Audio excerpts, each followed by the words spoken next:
আমার প্রিয় ছাত্রছাত্রীরা, আজকে আমাদের আলোচনার বিষয় হচ্ছে ক্ষমতা। ক্ষমতার সংজ্ঞা দাও, ক্ষমতার বিভিন্ন উপাদানগুলি লেখো।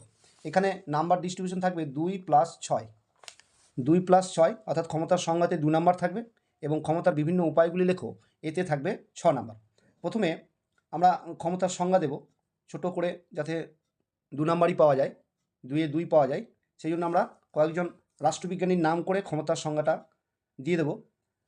ক্ষমতা বলতে বোঝায় অন্য কোনো ব্যক্তি বা গোষ্ঠীর আচরণ বা কার্যকলাপকে নিজের ইচ্ছামতো প্রভাবিত বা নিয়ন্ত্রণ করার সামর্থ্য।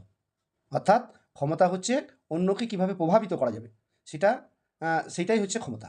অন্যকে প্রভাবিত করতে পারলে বা নিয়ন্ত্রণ করতে পারলে সেটাকে বলা হবে ক্ষমতা। অর্গানস্কি বলছে ক্ষমতা বলতে নিজের লক্ষ্য অনুযায়ী অপরের আচার আচরণকে প্রভাবিত করার সামর্থ্যকে বোঝায়। স্লেচারের মতে ক্ষমতা হলো অন্যকে ভয় দেখিয়ে বা পুরস্কৃত করে এমন কাজ করে নেওয়ার সামর্থ্য যা সে নিজের ইচ্ছায় করতে রাজি নয়। এই সামর্থ্য যদি কারো না থাকে তাহলে ধরে নিতে হবে যে তার ক্ষমতা নেই। নেক্সট হচ্ছে মর্গেনথাউয়ের মতে কোনো ব্যক্তির মন ও ক্রিয়াকলাপের উপর অন্য ব্যক্তির নিয়ন্ত্রণ হলো ক্ষমতা।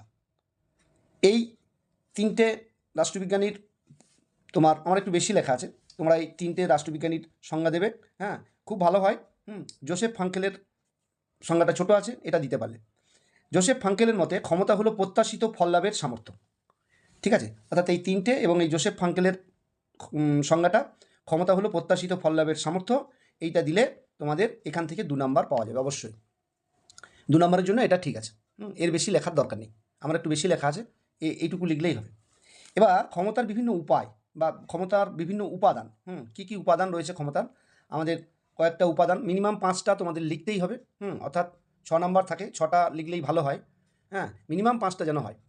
তো সেখানে ক্ষমতার বিভিন্ন উপাদানে আমরা প্রথমেই দিয়েছি সামরিক ক্ষমতা। আন্তর্জাতিক রাজনীতিতে একটি দেশের ক্ষমতা ও তার মর্যাদার বিচার হয় তার সামরিক ক্ষমতার পরিপ্রেক্ষিতে। যে দেশ সামরিক দিক থেকে যত বেশি শক্তিশালী, সেই দেশ অন্যান্য রাষ্ট্র থেকে তত বেশি সমীহ আদায় করতে সক্ষম। এটা হচ্ছে 2 লাইনের সামরিক ক্ষমতা। নেক্সট হচ্ছে অর্থনৈতিক ক্ষমতা। শক্তির একটি গুরুত্বপূর্ণ নির্ণায়ক হলো অর্থনৈতিক ক্ষমতা। অর্থনৈতিক দিক থেকে উন্নত দেশগুলি অনুন্নত দেশগুলির ওপর প্রভাব বিস্তার করে এবং বিশ্বের রাজনীতিকে নিয়ন্ত্রণ করে। ঠিক আছে, তাহলে 2 নম্বরে পেলাম আমরা অর্থনৈতিক ক্ষমতা। 3 নম্বর হচ্ছে জনমত গঠন। জনমত গঠনের প্রধান মাধ্যম হলো প্রচার কার্য। দেশের বিভিন্ন জনগণের মনোবল বৃদ্ধি করতে এবং তাদের ঐক্যবদ্ধ রাখতে, এছাড়া একই সঙ্গে বিশ্ব জনমতের সমর্থন আদায় করার জন্য প্রত্যেকেই প্রচার কার্যে সাহায্য নেয়। এটা হচ্ছে জনমত গঠনের। নেক্সট হচ্ছে তোমার সবথেকে ভালো পয়েন্ট হচ্ছে ভূগোল। ভূগোল বলতে দেশের আয়তন, জনগণ, ভৌগোলিক অবস্থানকে বোঝায়। জাতীয় শক্তির উপাদান হিসেবে ভৌগোলিক অবস্থানের গুরুত্ব অনস্বীকার্য। জাতীয় স্বার্থে যে উপাদানগুলো রয়েছে তার মধ্যে একটা ভৌগোলিক উপাদান অবশ্যই গুরুত্বপূর্ণ। এবং প্রাকৃতিক সম্পদ। প্রাকৃতিক সম্পদের প্রাচুর্য যে কোনো দেশকে বৃহৎ শক্তিশালী দেশে পরিণত করতে পারে। এই প্রাকৃতিক সম্পদ দেশের শিল্প উন্নয়নের পথকে প্রশস্ত করে, ফলে রাষ্ট্র শক্তিশালী হয়। এছাড়া আর কি করতে পারে, ক্ষমতা কীভাবে বৃদ্ধি করতে পারে না, নেতৃত্ব যদি, সেই দেশের নেতৃত্ব যদি তোমার ঠিক থাকে, নেতৃত্ব যদি ভালো হয়, তাহলে সেই দেশের যে জাতীয় শক্তি সেটা অনেক বেশি বৃদ্ধি পায়। যেমন জাতীয় শক্তির হ্রাস বৃদ্ধির ক্ষেত্রে নেতৃত্বের ভূমিকা অনস্বীকার্য।